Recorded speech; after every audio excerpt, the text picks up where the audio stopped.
Anderson Cooper, AC 360, CNN weeknights 10 Eastern. Nearly 300 people have been killed in the last 14 days, according to Human Rights Watch, most of them not videotaped, their deaths not recorded. And according to the Wall Street Journal, nearly 1,300 people have been arrested. They're citing figures from the Egyptian Organization for Human Rights. Some of those 1,300 people have been released, but others still held, and we don't know where, and we don't know what's being done to them. According to several New York Times personnel who were held by the secret police a few days ago, they could hear captured Egyptians being beaten, tortured, crying out in pain. That is the truth of the Mubarak regime. They have blood on their hands, and the question tonight, are they really going to change for themselves? You're going to hear from our reporters on the ground in a moment, also in Washington, and we'll talk to Mohammed al-Baradei, a leading opposition figure. But we begin, as always, tonight, keeping them honest. And tonight we begin by focusing on the lies the Egyptian government continues to tell.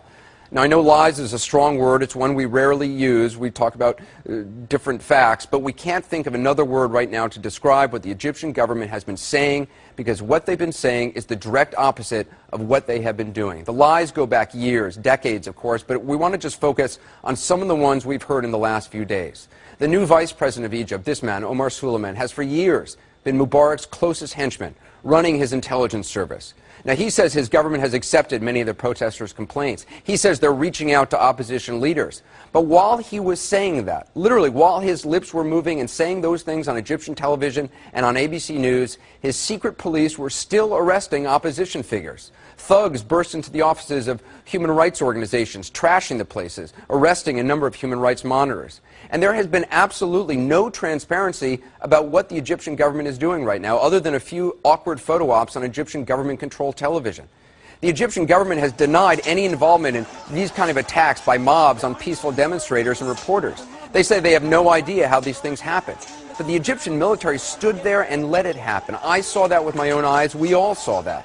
And when they realized the protesters could not be beaten back by mobs and reporters would continue working, the military suddenly stepped in. And with a few rolls of concertina wire and a few shots in the air, they suddenly were able to keep the mobs at bay. The Egyptian government says the military didn't want to choose sides, but the truth is they did choose sides. They searched peaceful demonstrators entering Liberation Square for days, but made no efforts to search or calm angry pro-Mubarak mobs as they descended on Liberation Square. Even while the government was insisting that journalists were welcome to report freely in Egypt, at the end of last week, we have now learned that from the International Committee to Protect Journalists, 26 journalists have been detained since the end of last week, since Friday, 71 since the protests began, and those are just the ones they could count. So how can a regime that's operated under emergency powers for 30 years be expected to suddenly transition to democracy and act with transparency? Those emergency powers allow the Egyptian government to arrest anyone they want at any time. Take a look at what happened when Candy Crowley pressed Egypt's Prime Minister about this yesterday on CNN.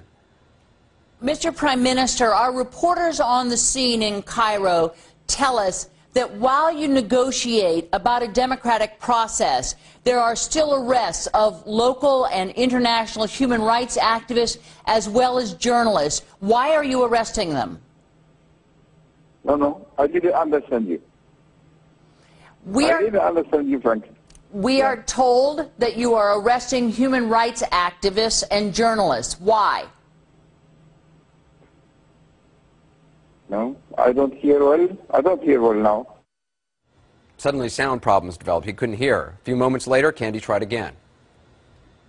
Let me ask you about arrests by the military police. Why are they arresting arrests? About what?